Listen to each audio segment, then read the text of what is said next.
An Overview of the War on Terrorism. By Jim Marrs at 2001. As questions remain over the attacks of September 11, so too must questions be asked about the vested interests behind the U.S.-led push for a war on terrorism. We are not afraid to entrust the American people with unpleasant facts, foreign ideas, alien philosophies and competitive values. For a nation that is afraid to let its people judge the truth and falsehood in an open market is a nation that is afraid of its people. President John F. Kennedy. Americans are now beginning to pay the price for sleeping through history classes, ignoring important information in the alternative media and neglecting to participate in their own political process. They find themselves in a new war, the war on terrorism. This is a war they never asked for and never envisioned, anesthetized as we all are by the flickering tube of distraction. It is a war predicated on the premise that a sneak attack was made on the United States on September 11, 2001. Unlike previous wars, there is no Berlin or Tokyo to capture and hence no victory to be won, except for those who profit from war. The real victims of this war will be the average American citizen, right along with the starving Afghan.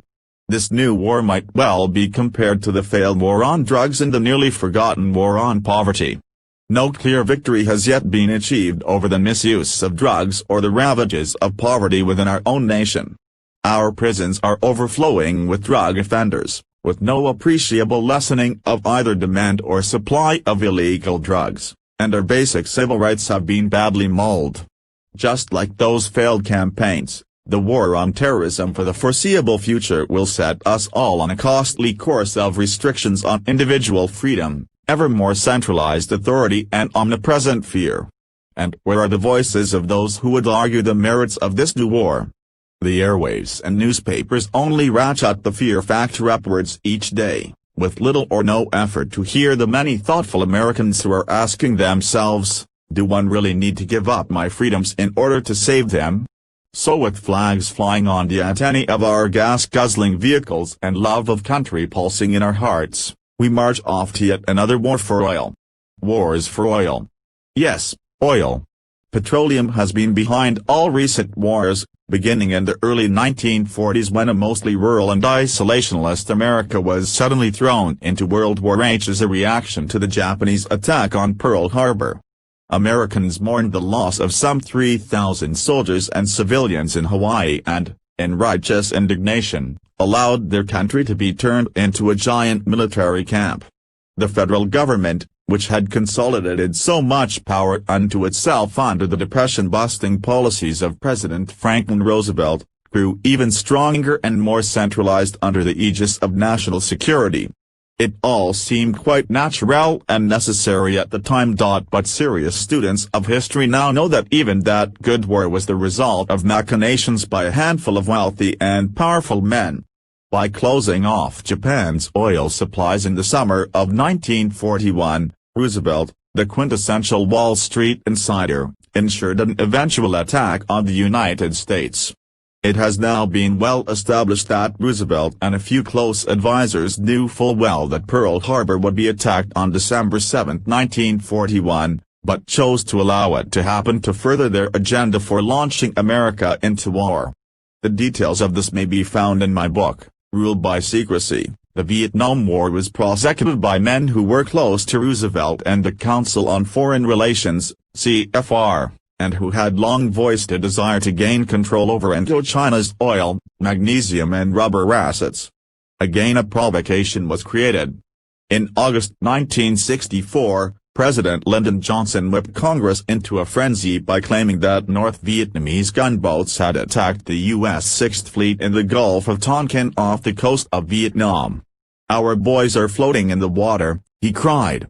Congress responded by passing the Gulf of Tonkin Resolution, which bypassed the Constitution and gave Johnson the power to wage war to stop attacks on Americans. It was the beginning of the real shooting Vietnam War. And it was all a lie. No evidence has ever been brought forward that such an attack took place. In fact, editors for U.S. News and World Report, July 23, 1984, called it the phantom battle that led to war. While America was waging war against North Vietnam, which we were told was merely a puppet of Communist Russia and China, Johnson was encouraged by his CFR advisors to grant the Soviet Union loans at higher levels than offered during World War II when they were our ally. U.S.-backed loans provided Russia with the means to build facilities which turned out war materials that were then sent to North Vietnam for use against American troops. This was a good example of the duplicity of our modern wars. The Gulf War was all about oil, from the wells in Kuwait slant drilling into Iraq's southern reserves to the destruction of the oil fields at its finish. Here we found a new Hitler and Saddam Hussein, an enemy armed and financed by the CIA, an agency whose top officials have long been connected to oilmen, CFR members and other globalists, ruled by secrecy. Saddam Hussein, strapped for cash due to his 8-year war against Iran on behalf of the U.S., decided to regain Kuwait as a means of increasing his income. Kuwait had been carved out of southern Iraq by British troops. When asked her thoughts on this move, U.S. Ambassador April Glaspie replied that the U.S. government had no opinion and that the matter of Kuwait was not associated with America. But when he moved his troops into Kuwait, President George H.W. Bush mobilized the United Nations force against him, backed by a $4 billion secret fund provided by his business associates in Saudi Arabia. Yet, as those patriotic soldiers closed in on Saddam, the whole war stopped and George H.W. Bush's old business partner is still in power. It appears to have been yet another provocation. And as in Vietnam, even as we prepared to fight against Saddam, the American taxpayers backed $500 million in loans that Bush used to purchase arms for use against our forces. Caspian Sea oil coveted. Today the real issue is the rich oil reserves of the Caspian Sea region, the prize sought by Hitler, whose drive to that area was stopped only by the tenacious Russian defense of the Volga River, city of Stalingrad.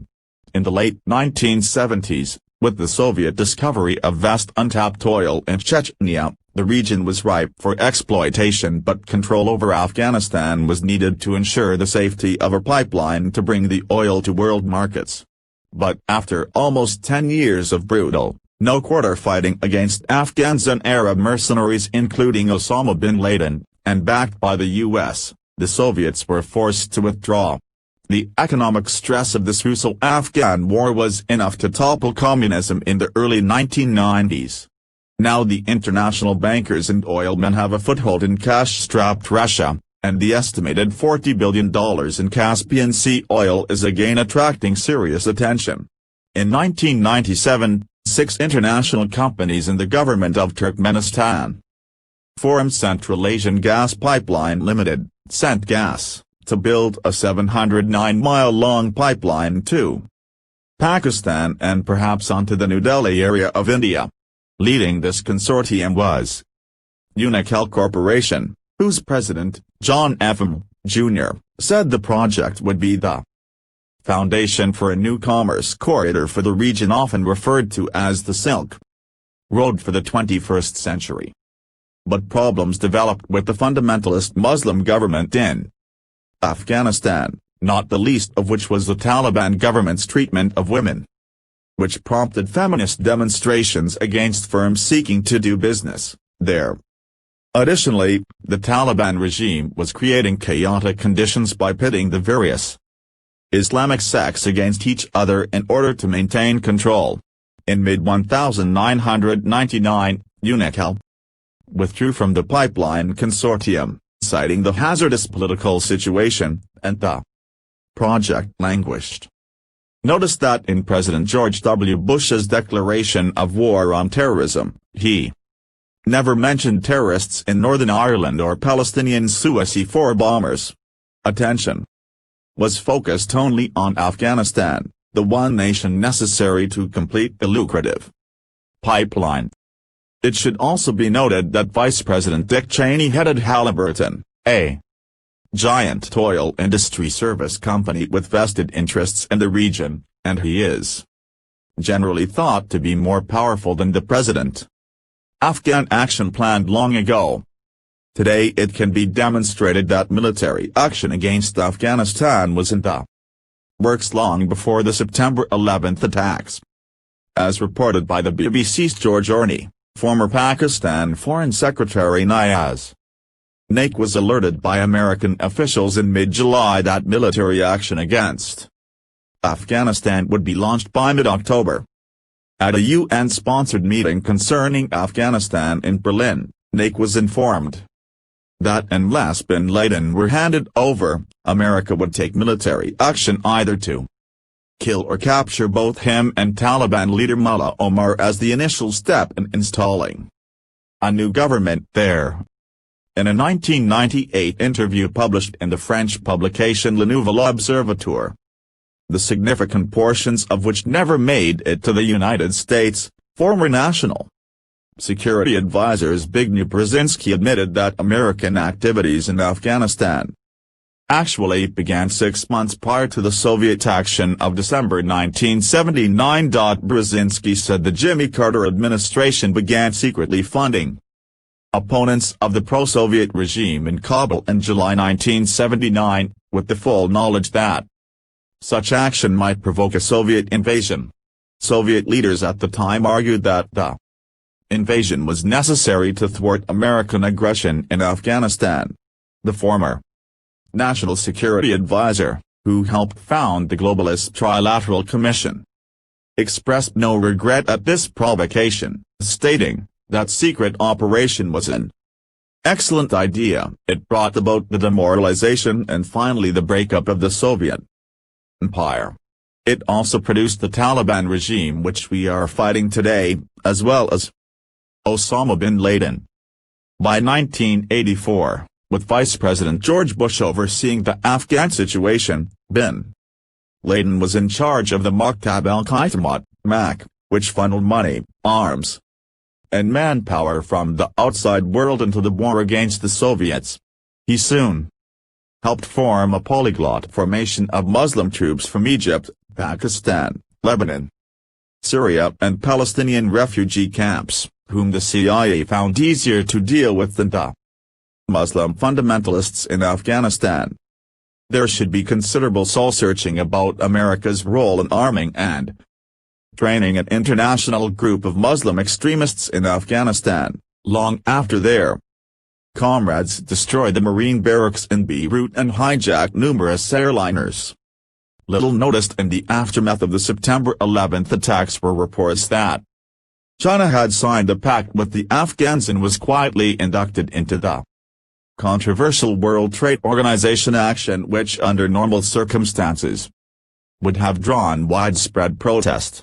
Although such a pact is unconfirmed at this time, Pakistani General Pervez Musharraf, chairman of their Joint Chiefs and Chief of the Pakistani Army Staff, this year visited China at their request and discussed matters of mutual interest.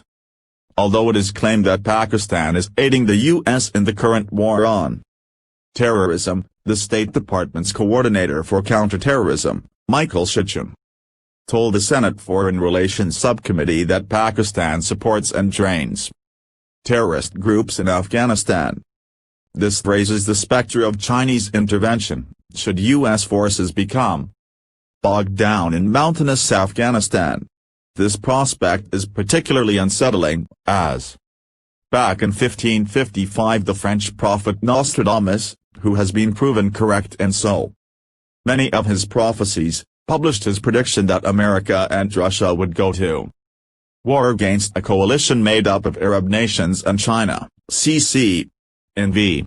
60, also c. v. 21. Until just recently, such a notion seemed absurd. Would Americans attack Americans? The WTC, Pentagon attacks provided a convenient excuse to launch the pre-laid plans for military action against Afghanistan. But were they simply allowed to happen? Or were they contrived? The question becomes, would any American allow an attack on fellow Americans, just to further his own business or political agenda? The answer, unfortunately, appears to be yes.